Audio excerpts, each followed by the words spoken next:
नमस्कार साथियों, मैं हूं संदीप बिश्नोई और आप देख रहे हैं एग्रीकल्चर फार्मर यूट्यूब चैनल और फेसबुक पेज में सभी साथियों का एक बार पुनः स्वागत है। साथियों, आज की वीडियो में हम चर्चा करने वाले हैं हरी खाद के रूप में। जो भी आप वीडियो में मेरे पीछे देख पा रहे हैं, ये ढेंचा, डडेरन, जुन जंतर मंतर के नाम से इसको अपने जानते हैं और इसका मुख्य काम है अपनी भूमि में उर्वरक पदार्थों में बढ़ोतरी करना। यानी कि जो अपने single super phosphate, DAP, urea जो इत्यादि डालते हैं, उन्हीं को ये चीज़ अपने आप नेचुरल रूप से भूमि में बढ़ाने का काम करती है। यानी कि भूमि के कार्बनिक पदार्थ जिन्हें हम कहते हैं, उनमें बढ़ोतरी करने का इसका मुख्य काम है। वीडियो में जैसे कि भी आप देख पा रहे हैं भैया, ये ढेंचा है। इसकी तकरीबन आज की तारीख की बात करूं तो ये 5 से 6 फीट हाइट पे है और 5 से 6 फीट हाइट जब इसकी हो तो हमें इसको खेत के अंदर मिक्स जुताई करनी होती है। खेत में इसको मिक्स करना होता है, चाहे आप रूटावेटर से करें, चाहे आप तोई से करें, चाहे आपके पास जो साधन हो उससे आप इसकी कर सकते हैं। अब बात ये आती है कि भैया इसको हम लगाएं कब और इसका फ़ायदा क्या रहेगा। तो फ़ायदा तो साथियों मैंने आपको बता दिया कि आप आने वाली फसल में जो single super phosphate, DP, urea, nitrogen इत्यादि जो डालते हैं वो आपको बहुत ही कम डालनी पड़ेंगी। और अगर आप नेचुरल और ऑर्गेनिक खेती कर रहे हो, प्राकृतिक खेती कर रहे हो, तो उनमें आपको डालने की ज़रूरत नहीं पड़ेगी और ये चीज़ें वो आपकी पूरी करेंगी। यानी कि वर्तमान समय में क्या है कि बहुत से किसान साथी हैं वो नेचुरल खेती कर रहे हैं, ऑर्गेनिक खेती कर रहे हैं, उनके लिए ये रामबाण है। इससे भूमि में उर्वरक शक्ति बढ़ेगी, भूमि के कार्बनिक पदार्थ बढ़ेंगे, जिससे आपकी आने वाली जो फसल है, इसकी बुआई के बाद आप जो आने वाली फसल बोएंगे उसमें ज़मीन नरम होने के कारण, ज़मीन में ताकत होने के कारण आपकी अगली फसल है वो अच्छा आपको उत्पादन और लाभ देगी। सारे साथियों से मैं निवेदन करूंगा कि साथियों, गेहूं की बुआई होने के बाद आप इसकी, जैसे ही गेहूं की हार्वेस्टिंग होकर अपने खेत खाली होते हैं, तूड़ी ताड़ी बन के खेत कंप्लीट खाली हो जाए, उसके बाद आप इस जंतर मंतर की बुआई कर सकते हैं। हरियाणा सरकार इस पर सब्सिडी देती है। सब्सिडी लेने के लिए आपको आवेदन करना होगा और आवेदन करने के बाद आपको इस पर सब्सिडी भी दी जाएगी। यानी कि हरियाणा सरकार चाहती है कि भैया हमारे जो क्षेत्रफल का खेत है, यानी कि हमारे हरियाणा के जितने भी खेत हैं वो, उनकी ज़मीनें हैं वो ख़राब ना हो उसके, उनकी मिट्टी ख़राब ना हो उसके, और वहाँ एक अच्छा उत्पादन किसान को मिलता रहे, इसलिए राज्य सरकार उस पर सब्सिडी दे रही है। तो हरियाणा सरकार के किसान साथी तो वहाँ से सब्सिडी के तहत इनका बीज ले सकते हैं और अपने क्षेत्र में इसकी बुआई कर सकते हैं। और बाकी संपूर्ण भारत में इसका बीज लगभग क्या है कि बीज भंडार दुकान पे उपलब्ध हो जाता है। अगर नहीं होता है तो वीडियो पूरा देखें, आपको मैं तरीका बताऊंगा कि आप कहाँ से इसका बीज खरीद सकेंगे। साथियों, इसकी बीज की बुआई की बात करूँ तो बुआई आपको 15 से 20 किलो प्रति बीघा या प्रति एकड़ आपको इसका बीज डालना होगा अगर आप इसकी खाद के रूप में बुआई करना चाहते हैं तो। और अगर आप बीज पकाने के रूप में ढांचे की खेती करना चाहते हैं तो आपको 5 या 6 किलो बीज ही डालना होगा। ध्यान रहे, आपको अगर हरी खाद के लिए बुआई करनी है तो 15 से 20 किलो बीज डालना है और इसको पकाने के लिए, इसका बीज तैयार करने के लिए आपको बिजाई करनी है तो 5 किलो के आसपास ही आपको बीज डालना होगा।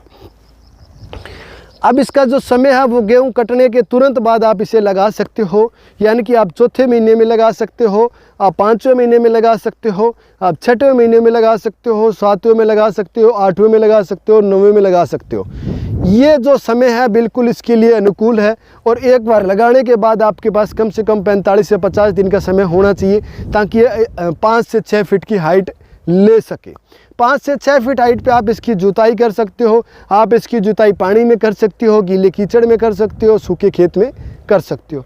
इसकी जुताई करने के बाद आप आगे धान की अगर रुपाई करते हैं तो ये खेत में आराम से मिक्स हो जाता है, कोई दिक्कत वाली बात नहीं है। और अगर आप दूसरी किसी प्रकार की फसल ले रहे हो इसमें, जैसे चना की ले रहे हो या आप सरसों की ले रहे हो, कोई दूसरी फसल आप इसमें अगर ले रहे हो इसकी जुताई के बाद, तो आप इसकी जुताई करने के बाद इसमें 1 या 2 पानी लगा के आप इसे सड़ा गला सकते हैं। वेस्ट डिकम्पोजर डाल के आप इसको जल्दी सड़ा गला सकते हैं ताकि ज़मीन में सड़ गल जाए और आपकी भूमि के कार्बनिक पदार्थों में बढ़ोतरी हो सके।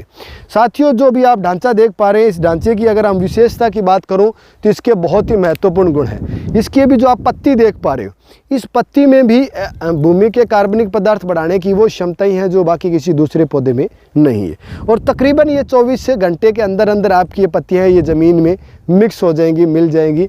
और इतनी ज़्यादा इसकी पत्तियाँ होती हैं कि आपके भूमि में कहीं कोई परेशानी नहीं होने वाली है और 24 से 48 घंटे में ये ज़मीन में मिक्स हो जाएगी। अब उसके बाद आती है कि भैया ये जो हमारी टहनी है, टहनी भी साथियों हमारे लिए बहुत महत्वपूर्ण है, क्योंकि इस टहनी में बीच में खाली जगह होती है और इसमें जो ये अभी आप सफ़ेद रंग का जो देख पा रहे हैं, ये नाइट्रोजन का कार्य करता है। सफ़ेद रंग वाला ये ज़मीन को मुलायम रखने का कार्य करेगी और ज़मीन जब तक अपनी मुलायम रहेगी तो अपनी आने वाली जो फसलें हैं उसकी जड़ें संपूर्ण विकास करेंगी। अगर रूट डेवलपमेंट पूरा होगा तो पौधा भी पूरा विकास करेगा और पौधा विकास पूरा करेगा तो जाहिर सी बात है पूरा ग्रोथ होगा, तो आने वाली जो हमारी फसलें हैं वो भी अच्छी रहेंगी। इस पौधे की जड़ों में एक सफ़ेद रंग की गांठ होती है, तो जो सफ़ेद रंग की जो गांठ है उस गांठ के माध्यम से मैं आपको बताना चाहूँगा, उस गांठ में आपको नाइट्रोजन, सिंगल सुपरफॉस्फेट और पोटास इत्यादि जो मात्रा है वो सफ़ेद रंग की जो गांठ होती है उस गांठ में पाई जाती है, जिससे आपके आने वाली फसल में आपको इन चीज़ों की मात्रा है वो बहुत ही कम करनी पड़ेगी या आपको किसी प्रकार के डालने की ज़रूरत नहीं है। मेरे YouTube चैनल पे हर वर्ष मैं इसके ढांचे की वीडियो डालता हूं, क्योंकि मैं हर वर्ष इसकी बुआई करता हूं और हर वर्ष इसका मैं लाभ लेता हूं। तो मैं साथियों से ज़्यादा ये कहना चाहूँगा कि भैया आप इसे लगा के देखें, ट्रायल करके देखें। अगर आपके पास खेत 45 से 50 दिन के बीच में खाली पड़ा है तो उस दौरान आप इसे लगा सकते हैं। चौथे महीने से लेके आप इसे 9वें 10वें महीने तक जब भी आपके पास समय हो आप लगा सकते हैं। इस सीज़न में आप इसकी लगा के खेती को आप जुताई कर सकते हैं। अगर आप इसकी जुताई 2 फीट पे भी करते हैं तो भी आपको रिजल्ट मिलने वाला है। अगर आप 6 फीट पे इसकी जुताई करते हैं तो भी आपको रिजल्ट मिलने वाला है। और अगर आप इसकी 10 फीट हाइट ले जाके जुताई कर देते हैं तो भी आपको इसका रिजल्ट मिलने वाला है। जितना ज़्यादा ग्रोथ करेगा उतना ज़्यादा इसका आपको रिजल्ट मिलेगा। लेकिन इस चीज़ का आपको ध्यान रखना होगा कि आप आने वाले समय में फसल कौन सी लगा रहे हैं, क्योंकि इसकी जब हाइट 10 फीट चली जाएगी तो खेत में लकड़ियों की मात्रा अनलिमिटेड हो जाएगी, जिससे सड़ाना गड़ाना थोड़ा मुश्किल हो जाएगा और समय ज़्यादा लग सकता है। अगर आप के पास तकरीबन ये मान के चलो 90 से 100 दिन का समय है तो आप 50 दिन में आप इसे या 60 दिन तक आप इसे लगा के रख सकते हो। आगे के जो 40 दिन है उस 40 दिन के दौरान आप इसकी जुताई करके 2 या 3 बार पानी देके अल्टा पल्टी करके आप इसको खेत में सड़ा गला सकते हैं। जो साथी नेचुरल खेती कर रहे हैं, ऑर्गेनिक खेती कर रहे हैं, उन साथियों के लिए रामबाण है और मैं निवेदन करूँगा साथियों आप इसे एक बार लगा के ज़रूर देखें, चाहे आप 1 एकड़ में लगा के देखें, चाहे आप आधी एकड़ में लगा के देखें। संपूर्ण भारत में इसका बीज उपलब्ध है। अगर फिर भी आपको बीज नहीं मिलता है तो आप मुझे कॉल कीजिएगा, आपको मैं बीज उपलब्ध करवाने की संपूर्ण कोशिश करूंगा। बीज आपको या तो डिस्ट्रिक्ट लेवल तक या होम डिलीवरी तक, जैसे ही आपका क्षेत्र होगा आपके क्षेत्र के अनुसार आपको बीज मिल जाएगा। बीज की कीमत की बात करूं तो 80 रुपये से लेकर 120 रुपये किलो तक इस बीज की वर्तमान समय में कीमत है। और मैं मेरे साथियों से निवेदन करूंगा कि बीज आप खरीदें तो अच्छी क्वालिटी का ही खरीदें और जो महंगा बीज है वो खरीदें, ताकि आपको अच्छा उत्पादन मिल सके और उसकी जो जर्मिनेशन पावर है वो कंप्लीट हो, यानी कि 90% तक उसकी जर्मिनेशन पावर हो, ताकि आप इसे खेतों में लगाएं तो बीज पूरा आपका उग जाए। अब बात आती है कि भैया मैं इसको लगाएं कैसे। साथियों लगाना बिल्कुल सिंपल आसान है। गेहूं की कटिंग होने के बाद, हार्वेस्टिंग होने के बाद, तूड़ी भूसा बनने के बाद उस जो आपका कचरा बचा उसमें आपको जलाना नहीं है, उसी कचरे में आपको इसका छिड़काव कर देना है बीज का छिड़काव कर आप उसकी जुताई कर दें हल्की फुल्की किसी भी कृषि यंत्र से, और उसमें आप पानी छोड़ दें यानी कि सिंचाई कर दें उसमें, और ये आपका दूसरे से तीसरे दिन इसमें उगना शुरू हो जाएगा। और उसके बाद दूसरी सिंचाई कर दें, तीसरी सिंचाई कर दें, चौथी सिंचाई कर दें यहाँ पे, और ये आपका तैयार हो जाएगा। इसमें किसी प्रकार की आपको कोई खाद नहीं डालनी, किसी प्रकार की आपको इसमें कोई स्प्रे नहीं करनी, क्योंकि इसमें खुद में वो चीज़ें हैं, क्योंकि ये ऑलरेडी खाद है, तो खाद में क्या खाद डालनी ज़रूरत नहीं है अपने।